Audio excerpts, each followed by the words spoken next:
നമസ്കാരം. ലോകമെമ്പാടുമുള്ള സിനിമാ പ്രേമികളെ ആവേശത്തിന്റെ മുൾമുനയിൽ നിർത്തിച്ച ചിത്രമായിരുന്നു ജിത്തു ജോസഫ് മോഹൻലാൽ കൂട്ടുകെട്ടിലൊരുങ്ങിയ ദൃശ്യം. മികച്ച തിരക്കഥയുടെയും അഭിനയ മുഹൂർത്തങ്ങളുടെയും പിൻബലത്തിൽ സിനിമാസ്വാദകരുടെ ഇഷ്ടം പിടിച്ചുപറ്റിയ സിനിമയ്ക്ക് ഒരു രണ്ടാം ഭാഗവും ഉണ്ടായി. ചിത്രത്തിന്റെ മൂന്നാം ഭാഗം ഒരുങ്ങുന്നു എന്ന തരത്തിൽ വാർത്തകൾ പല സമയങ്ങളിലായി ഉയർന്നു കേൾക്കുന്നുണ്ടായിരുന്നു. എന്നാൽ ഇപ്പോൾ അതിൽ ഒരു ഔദ്യോഗിക സ്ഥിരീകരണം വന്നിരിക്കുകയാണ്. മലയാളത്തിന്റെ ആദ്യത്തെ 50 കോടി ചിത്രമാണ് ദൃശ്യം. മലയാള സിനിമയുടെ വാണിജ്യ സിനിമാ വിജയങ്ങളുടെ മറുവാക്കായി മാറിയ ദൃശ്യം OTT-യിൽ ദൃശ്യം 2 എത്തിയപ്പോഴും വൻ പ്രതികരണമാണ് ലഭിച്ചിരുന്നത്. ദൃശ്യം 3യും ഔദ്യോഗികമായി പ്രഖ്യാപിച്ചിരിക്കുകയാണ് ചിത്രത്തിലെ നായകൻ മോഹൻലാല്. ആൾക്കാർ ദൃശ്യം 3നെ കുറിച്ച് ചോദിക്കുന്നുണ്ടെന്ന് മോഹൻലാൽ നേരത്തെ ഒരു അഭിമുഖത്തിൽ വെളിപ്പെടുത്തിയിരുന്നു. എന്നാൽ അത് അത്ര എളുപ്പമല്ല, അതൊരു വലിയ ഉത്തരവാദിത്തമാണ്. സാധാരണയായി നമ്മൾ ഒരു പുതിയ സിനിമ ചെയ്യുന്നതല്ല, സീക്വലിനും വീണ്ടും തുടർച്ച എന്നത് ഒരു വലിയ വെല്ലുവിളിയാണ്. ആൾക്കാർ ഒന്നാം ഭാഗവുമായി രണ്ടാം ഭാഗത്തെ താരതമ്യം ചെയ്യും. ഇപ്പോൾ ദൃശ്യം 3ഉം വിജയിച്ചു എന്ന് പറയുന്നു ആൾക്കാർ. അപ്പോൾ വീണ്ടും താരതമ്യം വരുമെന്ന് മോഹൻലാൽ വ്യക്തമാക്കിയിരുന്നു. ഒടുവിൽ മോഹൻലാൽ ദൃശ്യത്തിന്റെ മൂന്നാം ഭാഗം പ്രഖ്യാപിച്ചിരിക്കുകയാണ്. ഭൂതകാലത്തെ നിശബ്ദമാക്കാനാകില്ല എന്ന ക്യാപ്ഷനോടെയാണ് മോഹൻലാൽ പോസ്റ്റ് പങ്കുവച്ചത്.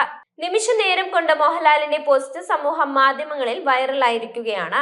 ആദ്യ 2 ഭാഗങ്ങളെ പോലെ ഈ മൂന്നാം ഭാഗവും പ്രേക്ഷകരെ ഞെട്ടിക്കുമെന്നാണ് പ്രേക്ഷക പ്രതീക്ഷ.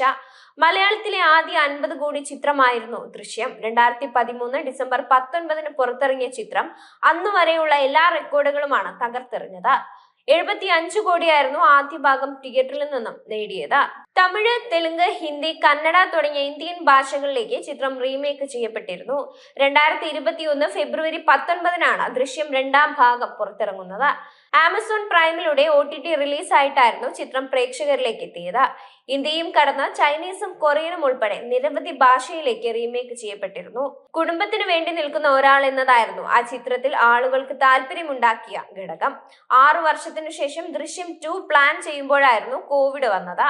പക്ഷെ അത് മലയാളം ഇൻഡസ്ട്രിക്ക് ഗുണമായി. കാരണം ലോകമെമ്പാടുമുള്ളവർ ചിത്രം കണ്ടു. ജിത്തു ജോസഫ് ആണ് ദൃശ്യം സംവിധാനം ചെയ്തിരിക്കുന്നത്.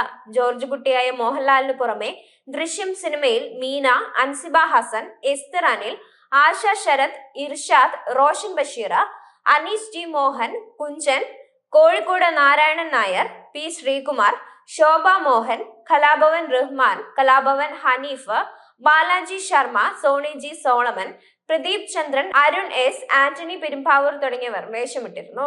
രണ്ടാം ഭാഗത്തിലും ഇവർ മിക്കവരും ഉണ്ടായിരുന്നു. തിരക്കഥ എഴുതിയതും ജിത്തു ജോസഫ് ആണ്. സംഗീതം പകർന്നത് വിനു തോമസ് ആണ്. അനിൽ ജോൺസൺ ആണ് പശ്ചാത്തല സംഗീതം. സുജിത് വാസുദേവ് ആണ് ഛായാഗ്രഹണം നിർവഹിച്ചത്. നിർമ്മാണം ആശീർവാദ് സിനിമാസ് ആണ്.